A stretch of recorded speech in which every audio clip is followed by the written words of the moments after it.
Alright, if no one else has anything to say, I want to start with the secrets exercise.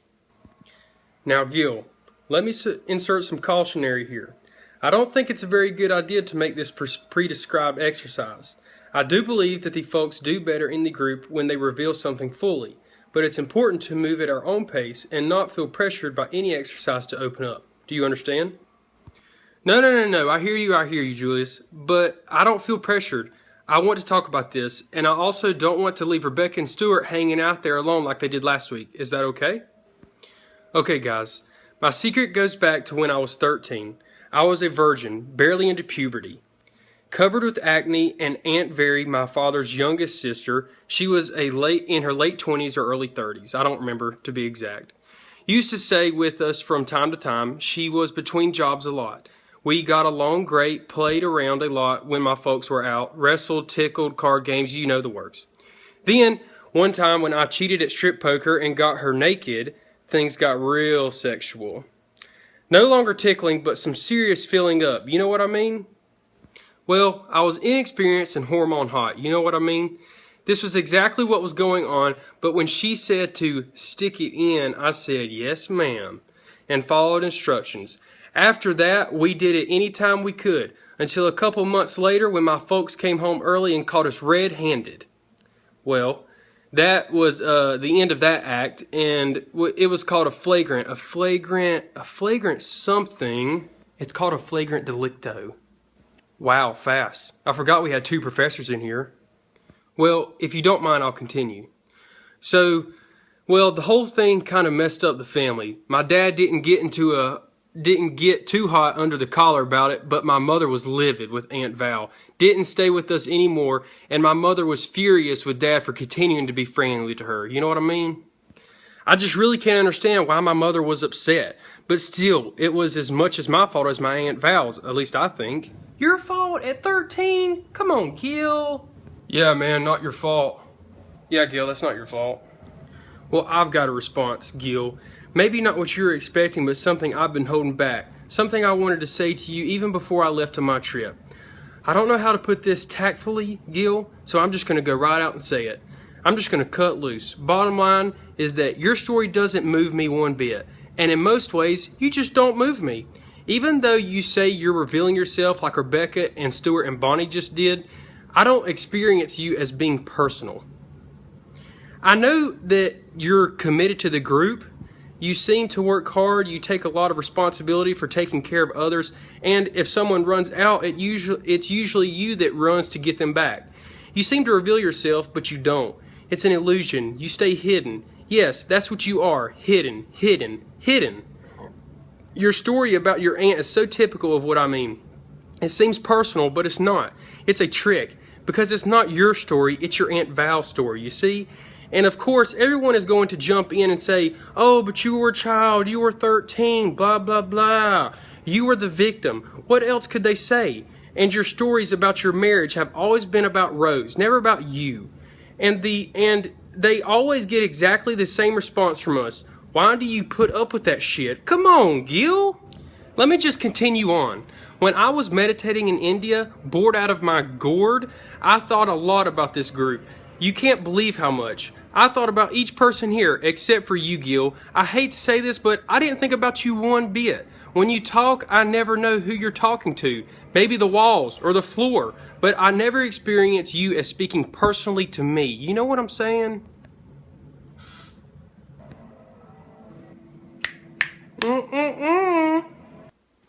Woo! Welcome back, Pam! Yeah!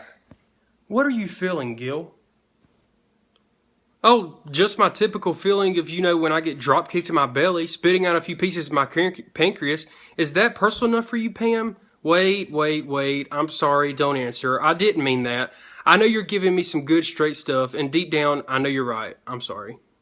Yes. Say more about that, Gil. About her being right. I mean, what's there to say? She is right. I could reveal more. I know that. I have things I could say to every person in here. To who, for example? Well, you, Bonnie. I really like you. That's nice to hear, Gil, but that's still not too personal. Well, I got off on you calling me a hunk a couple weeks ago, and I don't buy into your labeling yourself homely and so out of Rebecca's beauty league. I've always had a thing, maybe ever since Aunt Val, about older women, and I'll be honest, I had some juicy fantasies when you invited me to stay at your place when I didn't want to go home to Rose. Is that why you didn't take Bonnie up on her offer, Gil? I had other stuff come up. You want to say more about this other stuff? Tell you what, instead, let me go around the rest of the group and talk about my feelings. Let me start with you, Stuart. I got nothing but admiration. If I had kids, I'd feel lucky to have you as their doctor. And what you described last week doesn't change any of my feelings. And you, Rebecca, you, the truth, you intimidate me. You seem too perfect, too pretty, too clean. What you told us about the incident in Las Vegas, it doesn't change a thing. To me, you're still pristine and spotless, with tons of confidence. Maybe it's because I'm flustered now, but I can't even remember why you're in therapy. Stuart's image of you being porcelain doll, that rings true. Maybe you're a little too brittle. Maybe you got some sharp edges. Heck, I don't know. And then there's Pam. Pam, you're a straight shooter, blunt, smartest person I'd ever met until Philip entered. He can give you a run for it, that's for sure. I know I don't want to get on the wrong side of either of you, but Pam, you've got some stuff to work on with men. They've got some hard times, but then again, you hate all of us too. All of us. Hard to know what chicken lays what egg, you know what I'm saying? And then Philip. You're way up there, like in another whole layer or realm of being. But I wonder about you. I wonder if you've ever had a friend. I can't see you actually hanging out, having a beer, talking about the Giants. I can't see you having a good time or actually ever liking anyone. And I'll tell you the real question for me. Why aren't you lonely? Well, guys, and I think that's everybody. No, it's not. You still have Julius. Oh, what? Julius? Man, he's of the group, not in the group. You know what I mean? What's of the group mean? Oh, I don't know. Just a cute phrase I heard and been wanting to use. Julius, he's just there for me, you know, for everyone. He's far above us. The way he? Where's this he guy? Okay, I mean you, Julius. The way you're handling your illness, I mean, it's impressive. I'll never forget. Whew. Wow, man. Good job. Good job, sweetie. You took some risks today. And how was that, Gil? Are you satisfied? I am. I broke some new ground today. I hope I didn't offend anybody. And you, Pam, how about you? Are you satisfied? Don't mind me. I've already put in my time as the group bitch today. Gil, let me ask you to do something if you don't mind. Imagine a continuum of self-revealing. At one pole, which we'll call 1, is a safest revealing cocktail party stuff. And at the other pole, call it a 10, would be the deepest and riskiest revealing you can possibly imagine. Do you have that? Now look back on your go-around just now. Tell me, Gil, what kind of score would you give yourself? I think I'd give myself a 4, maybe a 5. Okay, Gil, now tell me, what would it take you to notch it up a point or two, you know?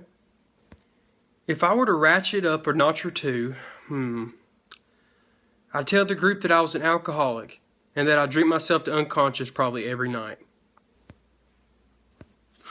Oh my word? What? And you never took a drink with me? Not even one beer? What's that about, man? Now guys, I understand your dismay that Gil never told us this before, but let's not forget one important thing today. Gil did open up. He did trust us. What I'm wondering about is what made it possible for you to take this kind of chance today, Gil? Well, I guess it was the risky revealing in the last couple of meetings, beginning with Pam and Philip, and then Rebecca and Stuart. I'm pretty sure that's why I could say... How long? How long have you been an alcoholic? Well, it creeps up on you, you know, so I'm not sure. I always liked booze, but I guess I started meeting all the criteria about, I don't know, maybe 5 years ago. What kind of alcoholic are you? Well, my favorite poison is Scotch, Cabernet, Black Russian. But, I mean, I don't turn anything nowadays. Vodka, gin, totally ambidextrous. What I meant was when and how much. Mostly after hours, I guess. I start with scotches as soon as I get home, and at least a bottle, sometimes two, until I pass out in front of the TV. Where's Rose on all this? Well, we used to be big wine buffs together. Built a 2,000 bottle wine cellar. Went to auction. But she's not encouraging of my drinking now. Now she rarely has a glass at dinner and wants no part of my wine-related activities, except for some of her big social wine tasting events. Gil, I'm trying to imagine how you must have felt coming to meeting after meeting here and not talking about this incident. Well, to be honest with you, it wasn't too easy. Please say more about it not being easy. Well, I'd come in here all primed up, ready to unload, but something always stopped me. I mean, I like this group. These are the most important people in my life. I've never been a real member of anything before. I'm afraid I'd lose my place, lose my credibility. Exactly what's happening right now. Right now. People hate drunks. The group will want to boot me out. You'll tell me to go to AA. The group will judge me, not help me. Gil, please, look around the room. Who are the judges here? Well, Tony can come down on you pretty hard, but no, not on this. He likes his booze too. And then there's Bonnie. No, she's no judge, except of herself, and once in a while of Rebecca. She's always gentle with me. And then there's Stuart. Well, he's one of the judges. He definitely has a self-righteous streak, pretty goody-goody sometimes. And Rebecca, for sure, I hear a lot of directives. Be like me, be sure, be thorough, be dressed right, be washed, be neat. That's why I felt released when Rebecca and Stuart showed so much vulnerability that made it possible for me to open up. And then there's Pam. She's the judge, the Chief Justice, no doubt about it. I know she thinks I'm weak, unfair to Rose, you name it. Everything about me is wrong. I don't have much hope of pleasing her. In fact, I don't have any hope. Oh yes, and there's Philip. He spoke, let's see. I don't think of you judging me, but I'm not sure if that entirely is a compliment. It's more that you wouldn't get close enough or involved enough with me to bother to judge me. Reactions, anyone? Philip, what about you? You haven't said much this meeting. How are you feeling about it? Well, I'm just wondering if you're going to participate. You know, participate in sharing the secrets.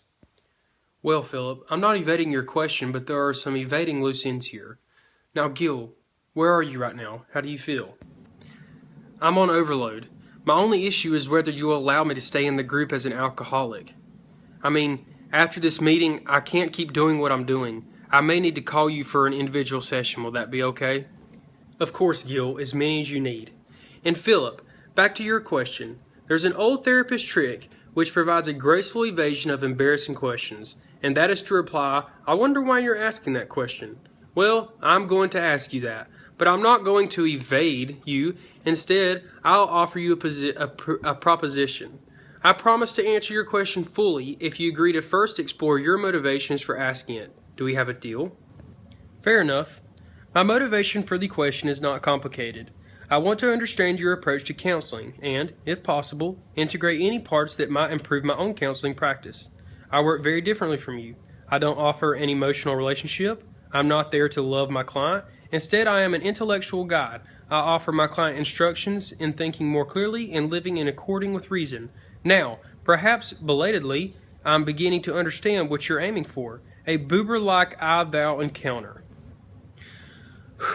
So, with this being said, my first proposition, you wish to have an I-thou encounter with each client. Second position, an I-thou consists of fully reciprocal relationships. By definition, it cannot be an unilateral intimacy. Third, in the last couple of meetings, people have been revealing a lot about themselves. Hence, my entirely justification question to you. Are you not required to reciprocate? Okay, I appreciate your position, that the question is in the service of your intellectual understanding. Now just one further query, and then I'll proceed to answer you. Why now? Why ask this particular question at this particular time? Well, This may not be what you're asking for, but I've been thinking of a point of Schopenhauer made to the effect that there are a few things that put people more in a better humor than to hear another person's misfortune. Schopenhauer cites a poem from Lucretius, in which one takes pleasure from standing on the seashore and watching another at sea struggle with a terrible storm. It is a joy for us, he says, to observe evils from which we are free. Is this not one of the powerful forces taking place in therapy group? That's interesting, Philip, but let's get back to the point of why now. Here, let me help you. I'm blabbering for this for a reason, one which will provide a particular reason illustrating the difference between our two approaches. I'd suggest that the answer to why now is intimately related to the interpersonal issues. Let me illustrate. Can you summarize your experience in the last couple of meetings? Well, it seems pretty obvious to me. Here, I'll spell it out for you. You enter this group and make it a lot. Deep-sounding pronouncements. You pull something out of your philosophy bag that we all dig. Some people here think you're pretty wise, like Rebecca and Bonnie, for example, and me too. You supply all the answers. You're a counselor yourself, and it looks like you're competing with Julius. Same page? So let me continue. So then here comes good old Pam back, and what does she do? Pulls your cover. Turns out you've got a messy past, Philip. Real messy. You're not Mr. Clean after all. In fact, you really messed Pam over. You're knocked off your pedestal.